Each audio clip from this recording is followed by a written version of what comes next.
شوي بعدين اوديك هذا شوف على الجماعه فرص. انا ادي لكم كتاب عن العلاقه اليمنيه الفارسيه. ايوه خلال 2000 سنه. ايوه عندما حلوا الفرس في اليمن اتطبعت بعض الاسماء القبل والقبائل والمناطق بها. يعني اكيد مقطع ستان هو مقطع اسم فارسي معناها بلد او ارض. ستان افغانستان، تركمانستان، طاجكستان. ستان هذا ارض وبلد. مقطع ان اقلي بصير ايران.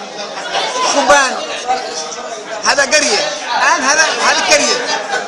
الحين ستان بلد لكن الان واحد قريه او بلد او محله. ايوه في جوهانا في خوبان. صنعاء في مصر موجود. كوكبان. نعم الاسماء هذه كلها مقاطع كوكبان. يعني هذه مقطع مثل ايران. ايران هي ايران.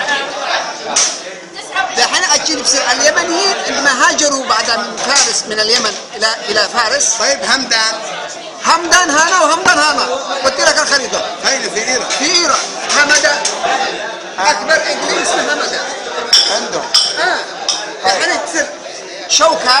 هذا شوكة. هذا بصير فيه قاموس اللغة العربية. قاموس اللغة العربية شوكة حصن قرية في إيران. وحصن في البحرين انتقلوا إلى إيران. حصن شوكة وقرية في شولان من فارس. أصلهم فارس. شوكة يعني محمد بن علي شوكاني قد يكون من القرية لأنه قد سميت من قبل. قد يكون شوكاني فارسي. هم يعرفون بيناتهم البيت. أيام ولا أصلي يعني يقول لك سير عند بيت العكا يبصرهم. هذا وصف. احنا فرس تخالطنا مع العرب. وافتخر. هم بيقولوا هكذا. بيت العكا. يقول بأن نحن فرس تخالطنا وتزاوجنا مع العرب. يعني جمعنا أفراس يا ريت. هم يقولوا هكذا. مطلق ما يعرف مطلق. الشيخ حقه. نعم هذا ابن الطيل وكل هذا ابن الطيل. ليش يعني انت في رايك انه في حد بينكر اصله؟ ما ينكر الاصل، ما حد ينكر اصله. ليش تستغرب انت؟ عسير نجران. هذا الثاني انه نجران يمنيه من فارس.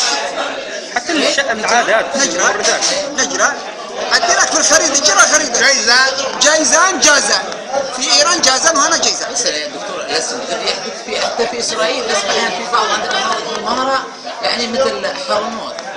يعني منطقه في سهل هذا بالقبائل اليهوديه. أرضنوس يدعو حرموت. شوف في قبائل يمنيه. هذا صحيح. في قبائل يمنيه هاجرت الى لبنان الى الشام. نقلت اسماءنا. هذا كلمه بيت بوس، بيت عتل، هذا اسماء قبائل يمنيه. بيت فلان عندما هاجر الى